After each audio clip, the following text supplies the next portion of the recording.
What will happen to Donald Trump if Newsom exposes his water policy hoax? Donald Trump has spent years branding himself as the master dealmaker, the man who could bend policy to his will. But now, California Governor Gavin Newsom is stepping into the ring, and he's bringing receipts. At the center of this clash is water policy, a high-stakes issue that affects farmers, cities, and millions of Americans who rely on an already strained system. Newsom is accusing Trump of selling a false narrative, a political hoax designed more to score points with his base than to solve real problems. If those claims gain traction, Trump's carefully crafted image as a protector of American interests could take a serious hit, not just in California, but nationwide. What happens if the truth comes out and voters realize they've been misled? Stay tuned as we break it down right now. The intersection of climate policy, water management, and political leadership has emerged as a defining theme in recent American debates. Nowhere is this clearer than in the exchange between former President Donald Trump and California Governor Gavin Newsom over water policies in the American West. At first glance, their disagreement may appear as a clash of personalities, but beneath the surface lies a profound struggle about truth, governance, and the role of science in public decision-making. If Governor Newsom is able to credibly expose Trump's claims about water as a policy hoax, the implications for Trump's political standing could be significant. This script examines those consequences in detail, drawing upon history, law, economics, and public perception. Donald Trump has repeatedly asserted that California suffers from self-inflicted water shortages due to mismanagement by state leaders. Specifically, he has claimed that California diverts large quantities of water to the Pacific Ocean rather than using it to fight wildfires or supply households. He has also suggested that state authorities could have prevented wildfires by simply releasing water from northern reservoirs or turning on a faucet from the Pacific Northwest. These statements have drawn sharp criticism from water experts, environmental scientists, and state officials, who point out that California's water system does not operate in such simplistic terms. Reservoirs are bound by ecological rules. Water flows follow gravity and watershed boundaries. And firefighting depends on weather conditions, not sprinkler systems supplied by imagined pipelines. Governor Newsom has publicly challenged Trump's assertions, describing them as detached from reality and inconsistent with how water infrastructure actually works. By labeling Trump's claims a hoax, Newsom is attempting not only to rebut misinformation, but also to frame himself as the rational alternative to Trump's political theater actually functions. California's water infrastructure is one of the most complex in the world. It involves the coordinated use of reservoirs, aqueducts, rivers, and pumping stations that transfer water hundreds of miles from the Sierra Nevada mountains and Northern California to the agricultural Central Valley and the urban centers of Southern California. Key points include the following. First, there is no direct connection between the Pacific Northwest water supply and California's firefighting systems.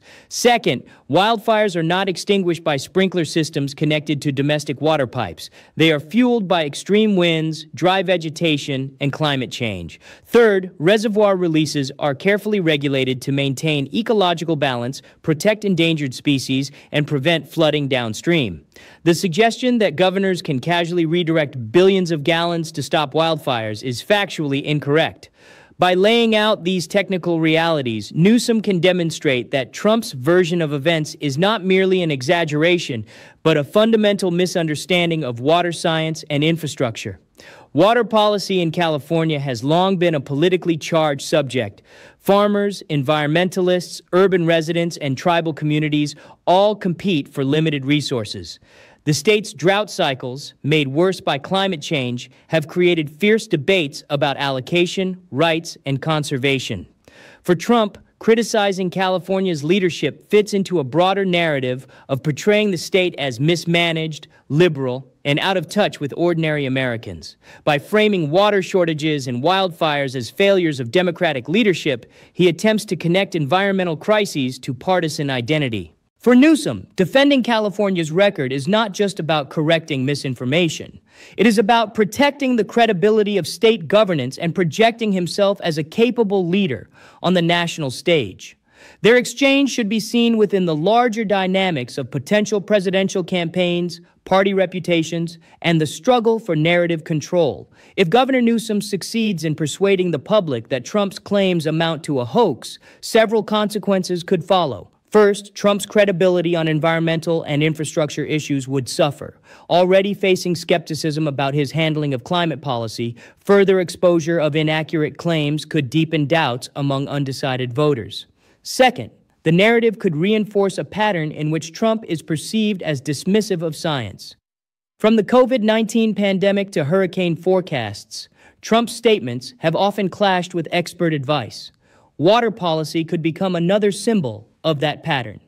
Third, the exposure could provide Democrats with a compelling case study of how misinformation distorts governance. By framing Trump's statements as emblematic of a larger disregard for facts, Newsom could help his party draw contrasts in upcoming elections. Finally, Trump's opponents within the Republican Party could use the incident to question his electability, particularly among suburban and moderate voters who value pragmatic leadership on environmental crises. The water policy dispute does not exist in isolation. It is linked to legal frameworks governing the use of federal and state resources. Trump's earlier attempt to deploy National Guard troops in California during natural disasters raised questions about the Posse Comitatus Act, which limits the use of the military for domestic law enforcement. A federal court ruling against Trump reinforced the principle that even presidents must operate within legal boundaries when addressing crises. If Trump's water policy assertions are framed as misleading or unlawful attempts to interfere with state authority, the legal narrative could further damage his reputation. Courts and regulatory agencies may serve as neutral referees, confirming that Trump's claims were inconsistent with actual law and policy. Such findings would bolster Newsom's credibility while constraining Trump's ability to present himself as a defender of ordinary citizens. In modern politics, the battleground of ideas is shaped by media. Trump's approach relies heavily on social media posts, memes, and rally soundbites. Newsom's strategy, by contrast, emphasizes detailed rebuttals, fact-checking, and the use of traditional press conferences. If Newsom's framing of the hoax dominates mainstream coverage, Trump could face a reputational setback similar to other moments when his claims were publicly debunked. Public opinion research indicates that repeated exposure to fact-based corrections can shift voter perceptions, particularly among independents. If voters begin to associate Trump's water policy statements with misinformation, his overall trustworthiness scores could decline. That shift, even if modest, could be consequential in close electoral contests. History offers lessons about how misinformation on environmental issues can shape political legacies. During the Dust Bowl era, leaders who minimized ecological science were criticized for prolonging human suffering. In the 1970s, disputes over acid rain and pollution laws reshaped the credibility of certain administrations. More recently, debates over Hurricane Katrina and federal disaster management contributed to public perceptions of competence and empathy. If Trump becomes associated with misleading claims about California water, historians may place his remarks in the same category, examples of how ignoring science and misrepresenting environmental facts undermines governance. Newsom, in contrast, may be remembered as a leader who confronted misinformation with evidence. California's water system is not only a matter of science, but also of economics. Billions of dollars in agriculture, real estate, and energy depend on reliable water supplies. Misrepresenting the system could create uncertainty for investors and farmers.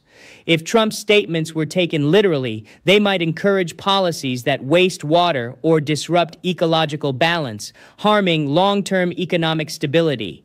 By exposing the hoax, Newsom could reassure stakeholders that California will continue to manage resources based on science rather than political rhetoric. This reassurance could strengthen his standing among business leaders and policymakers who value stability and predictability. Water policy may not be the top issue for most voters nationwide, but it symbolizes broader questions of truth, competence, and leadership. If Newsom's exposure of Trump's claims resonates, it could affect voter attitudes in several ways. In California, it could mobilize Democrats by highlighting the state's role as a bulwark against misinformation. In swing states with their own water challenges, such as Arizona, Nevada, and Michigan, the narrative could remind voters of the importance of science-based governance. Nationally, it could shape debates about climate adaptation, disaster response, and federal-state relations. The cumulative effect could be to make Trump appear less credible on issues of governance, which may influence independent and suburban voters who decide close elections. While exposing Trump's claims may benefit Newsom, it also carries risks. Engaging directly with Trump can draw Newsom into the spectacle of personality politics, distracting from his own policy agenda. Some voters may view the clash as partisan theater rather than substantive debate. Moreover, Trump supporters may interpret Newsom's rebuttals as elitist attacks, reinforcing their loyalty to Trump. Therefore, Newsom must balance sharp fact-checking with broader appeals to unity and problem-solving. To maximize credibility, he must ensure that his critiques are consistently tied to evidence and practical solutions, not merely rhetorical counterpunches. This episode highlights larger questions about the role of truth in democracy. When leaders make demonstrably false claims about policy, citizens face the challenge of distinguishing between reality and fiction. If misinformation dominates public discourse, policymaking becomes unstable and trust in institutions erodes. Exposing such claims as hoaxes is therefore essential for maintaining democratic accountability.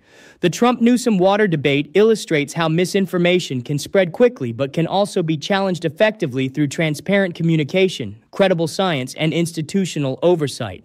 The outcome will shape not only the reputations of two political figures but also the standards of evidence in American politics. If Gavin Newsom successfully exposes Donald Trump's water policy statements as a hoax, the consequences could ripple across law, economics, media, and electoral politics. Trump could face diminished credibility, particularly on science-based issues, while Newsom could strengthen his profile as a national leader committed to fact-based governance. The incident would serve as a cautionary tale about the costs of misinformation and the importance of evidence in public life.